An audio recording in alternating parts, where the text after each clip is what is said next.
Assalamualaikum and hello everyone. I hope all of you are doing good so far. In this video today, I will be covering topic 3, design a solution. Okay, so design a solution, as we all know already, it is the second step in problem solving. So there will be 3 learning outcomes in general for the whole topic 3, and specifically today, we will be covering the first learning outcome, which will be at the end of the lesson, all of you will be able to describe algorithm, which is pseudocode and flowchart. Okay, so ready? Let's go. Imagine you are going to Camel.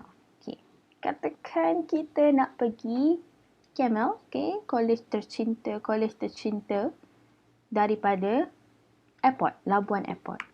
Jadi, typically, I think majority of us will definitely do the same. We just go to Google and then Google akan suggest Google Map. Dan kita akan dapat macam ni lah. Okay? Kita akan tengok daripada kita punya location, which is Labuan Airport, then to our destination, Labuan Matriculation College. And if you notice, okay, Google Map ni, dia ada sediakan ini. So, Google Map ada sediakan macam mana kita nak sampai ke destinasi kita, dan dia bagi dalam bentuk ayat, dalam bentuk perkataan kan. So, macam mana kita nak sampai ke Labuan Matriculation College ni dengan daripada Labuan Airport dengan naik kereta. Okay? Dia bagi tahu berapa minit, berapa kilometer, semua tu. Tapi, kalau you ada certain kita ni tak prefer kan nak tengok banyak-banyak arahan ni. Susah nak faham. Jadi, kita terus tengok dia punya gambar aja. The diagram where we can see, apa yang ada sekeliling kita tu punya jalan tu. From, the airport to Labuan College. Okay. So, boleh nampak tak sekarang ni, kita ada dua approach untuk tengok kita punya solution. Okay, untuk tengok kita punya map. Kalau for example depan kita ni, okay, kita tengok yang sebelah ni dalam bentuk perkataan dan sebelah lagi dalam bentuk diagram. Jadi, this concept that I've trying to tell you is that dia relate dengan kita punya topik pada hari ini, which is algorithm. So, in order to instruct a computer correctly, us as a programmer must have clear understanding of what problem that we need to solve. Okay, so once our problem is already well defined through problem analysis, which the first step yang kita dah buat dalam previous topic, okay, then we need to formulate or define our problem in a precise manner. How? By using algorithm. Okay. So, bayangkan algorithm ni adalah cara untuk kita as programmer ni lihat, okay, macam mana kita nak daripada awal sampai akhir, macam mana kita nak buat program kita ni. Macam kita tengok maze ni kan, ada banyak laluan kan. So, kita akan analyse, kita akan tengok, okay, macam mana nak sampai ke the end of the program tu? Macam mana? Jadi, algorithm tu lah. Dengan bantuan algorithm, okay, kita boleh tengok kita punya solution ni dengan lebih jelas. Okay? So, algorithm in a formal description, in a formal definition, is a step-by-step instructions that will transform input to output. Okay? Ingat algorithm is a step-by-step instruction. Okay. What makes a good algorithm good? Apa yang membuatkan algorithm yang kita hasilkan tu, dia adalah algorithm yang paling terbaik sekali. Jadi, the first characteristic of what makes a good algorithm is definitely have an input. So, our algorithm ni jarang algoritma di luar sana yang tiada input. Jadi, kenalah ada input. Dan karakteristik kedua adalah producing at least one output. If our algorithm does not produce anything, it is considered as worthless or meaningless. Okay? And then the third characteristic is generality. It means that your algorithm is general enough that it can be used in any kind of situation, in any kind of scenario. So, it means that it can be used for different kind of input. And then the fourth characteristic is correctness. It means that your algorithm must be correct and solve the problem for which it is designed for. Definitely lah. Okay? What's the point of kita create algorithm? Untuk selesaikan masalah kita, tapi at the end dia tak selesaikan. So, kenalah ada karakteristik correctness. And then the final characteristic is finiteness. It means that the algorithm must execute its steps and terminate in a finite time. Okay? Apa maksud finiteness ni? Bermaksud kita punya algorithm ni akan habis. Certain time, dah buat tu dia akan habis juga. Dia maksudnya dia takkan keep on running sampai tiada penghujung. Gitu. Okay? So, ingat these are the 5 characteristics of what makes a good algorithm. If you notice, my lecture content ni tak lebih macam mana nak cakap, refer buku juga pada masa yang sama, dan ada benda yang tak ada dalam buku dan ada juga dalam buku saya tak sebut dalam lecture ni lah. Because why? Because my aim is to introduce you all to chapter 3 supaya tak terkejut dan tak takut kan. Siapa dah tengok buku tu mesti akan rasa, oh my god, so complex. Okay, so relax. Fokus saja, okay, dalam lecture ni, relax. Okay. Algorithm ni is actually applicable in our everyday life pun. So, for example, making a mug of hot coffee. Bukan pakai cup dah, mug. Sebab, yalah, untuk orang yang coffee lover like me. Gitu. So, let's say we want to make a mug of hot coffee. So, what are the steps that we need to do? So, first we go to start. And then we boil our water. We prepare our favorite mug. And then we put a teaspoon of a coffee and sugar. Pour hot water and then stir and then it's done. Enjoy, right? So, point is, algorithm happens in our everyday life. It's just that we don't realize it, okay? So, there are 2 techniques to represent algorithm, in which the first one is pseudocode, and then the second one is flowchart. So, let's go one by one. Pseudocode. So, pseudocode is a written statement of an algorithm using semi-formal language with a limited vocabulary. Why we need to use this pseudocode? So that the main purpose of us doing pseudocode is to define the procedural logic of an algorithm in a more simpler and easy to understand for its programmer. So, it means that pseudocode ini intended for human reading rather than machine. So, pseudocode ni kegunaan dia adalah untuk kita sebagai programmer lebih faham macam mana nak buat kita punya program. Okay. Mesti ada yang tertanya-tanya, kenapa kita tak boleh terus saja buat program? Kenapa kena go through pseudocode lah, flowchart lah, apalah? Kenapa? Okay. Bila you dah start buat program kan, lagi banyak you buat error, lagi banyak you buat silap, lagi banyaklah duit keluar, lagi banyaklah awak punya resources, masa, tenaga semua keluar dan membazir.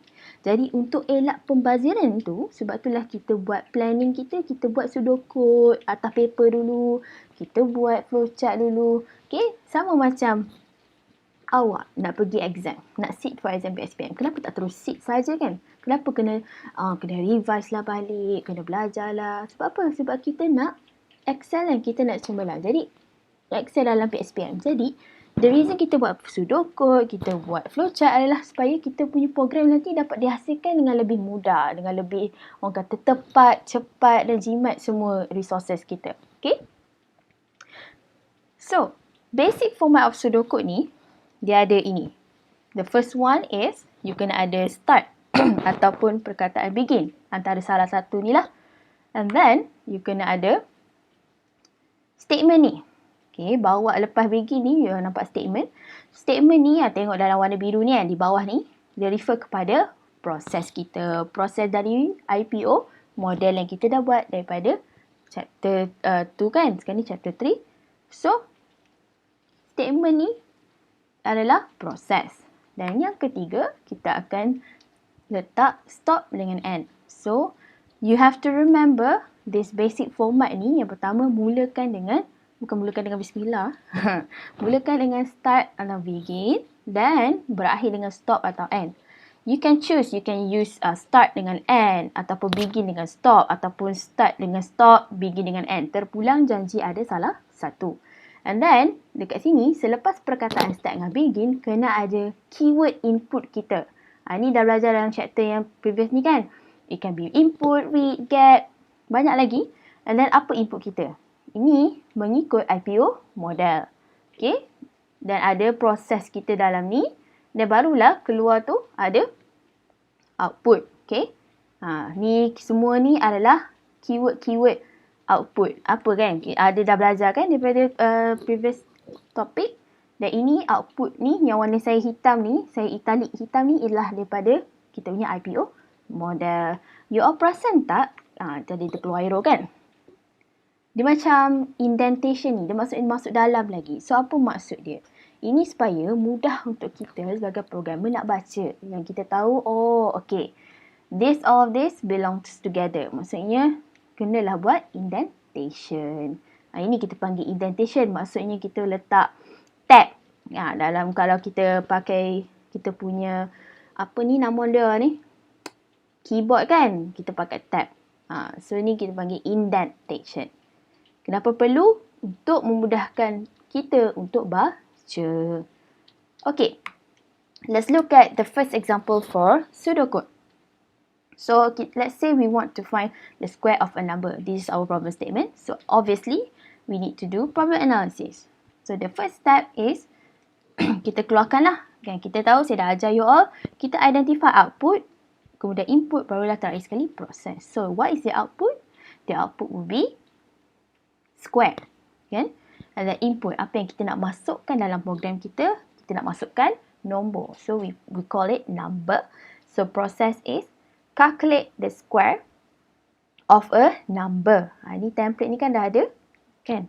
Okay. After we're done with problem analysis, barulah kita boleh hasilkan pseudocode. So, tengok dalam table ni. So, nampak? Arrow saya dah letak dah. Untuk bantu you all punya cara nak lihat ni.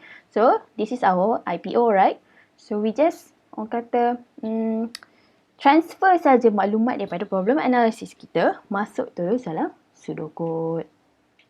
Sebab itulah saya kata, penting untuk pastikan IPO awak ni tepat dan betul. Supaya pseudocode awak tiada salah.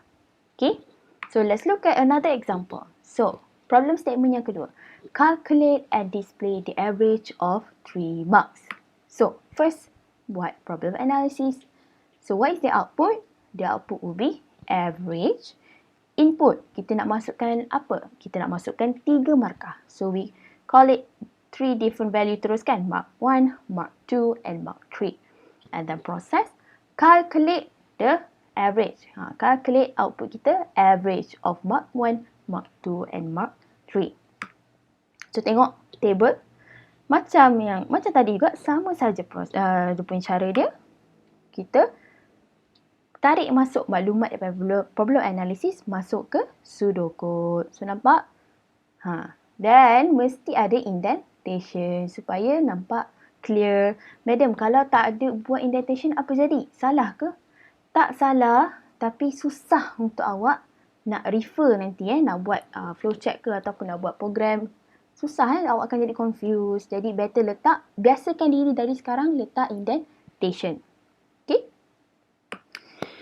Okay. Teknik yang kedua untuk represent algorithm, flowchart. So what is flowchart?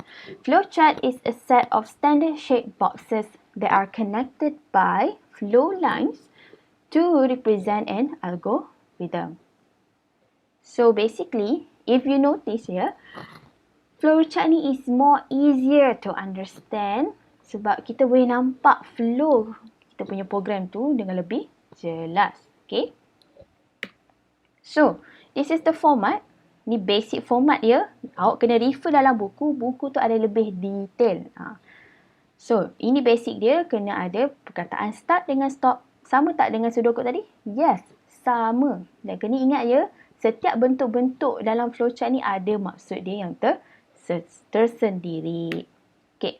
So, these are the symbols, flowchart symbols, and all of this ada dalam buku dan kena ingat. Memang kena ingat.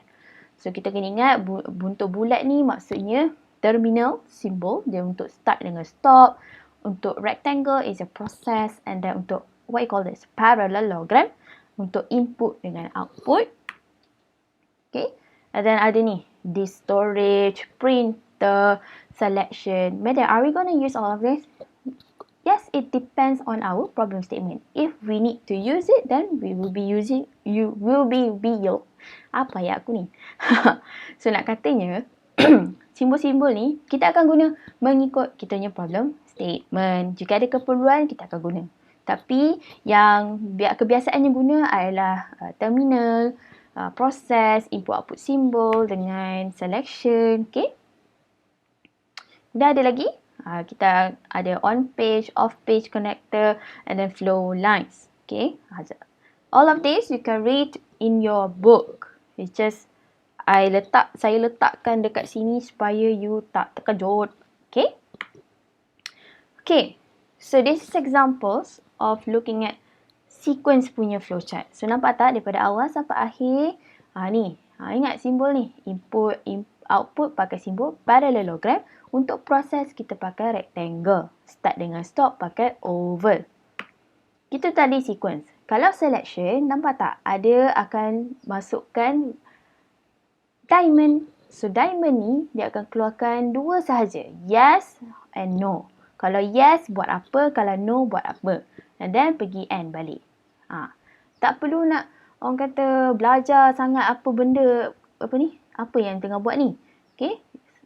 Saya just nak introducekan you all untuk flowchart selection melibatkan diamond.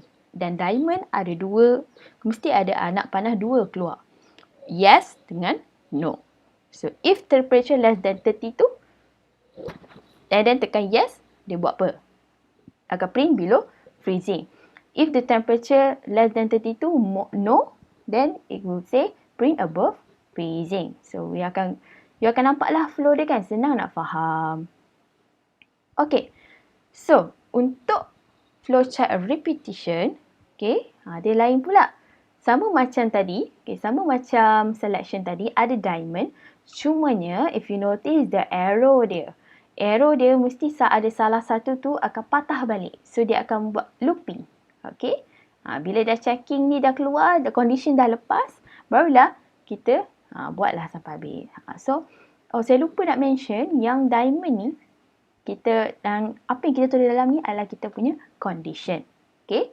Kita ingat dalam selection kan ada condition, kemudian ada you all belajar single selection, dual selection, multiple selection kan. Kemudian dalam repetition basically dia repeat back anything. So it can be repeating input, it can be repeating output, it can be repeating the process itself. So ikut. Cuma this is the general diagram for repetition. Nanti kita akan buat flowchart ni mengikut soalan. Okay, so jangan takut, jangan risau, jangan khawatir. Gitu. Okay, so let's say tengok flowchart example yang pertama. So kita calculate and display average of 3 marks macam tadi. Okay, kita buat problem analysis. Kemudian daripada problem analysis, kita convert dia dalam flowchart. So nampak? Kita pakai balik dia punya simbol-simbol ni. Ni wajib, ingat wajib buat betul-betul dan ada arrow-arrow ni. Okay? Nampak? Macam mana dia transition kan daripada problem analysis pergi ke flowchart. Kita apa tu? Transfer masuk saja. Okay. So, apa pengajaran dapat kat sini? So, when we want to plan our algorithm, definitely the first thing we need to do is we need to identify our problem analysis, and after that, we're going to produce pseudocode or flowchart in that pseudocode or flowchart must start with a start or a begin or must close with a stop or an end. Wajib. Okay. So in summary, okay, flowchart and pseudocode. So pseudocode use informal language. Flowchart use graphical representation of an algorithm. So pseudocode is a list of instruction. Flowchart shows the logic in a solution algorithm. And pseudocode is a language which human can understand, and flowchart use special purpose symbols that connected by arrows. Okay. So, ini saya letak summary dia. Ada satu example, calculate the area of circle. So, pseudocode dalam bentuk perkataan kan. Dan flowchart dalam bentuk, orang kata diagram, graphical. So, both of them still representing the same thing. And memang kita akan sentiasa buat lah. Kita daripada IPO buat pseudocode, lepas pseudocode buat flowchart. Macam tu dia punya proses eventually. Tapi kalau you nak buat flowchart dulu, kemudian baru buat pseudocode pun tiada masalah. It's just the same thing. So what are the summary ataupun apa yang you dapat belajar pada hari ini? Pseudocode description is verbal and flowchart is graphical in nature. So that is all for the lecture today.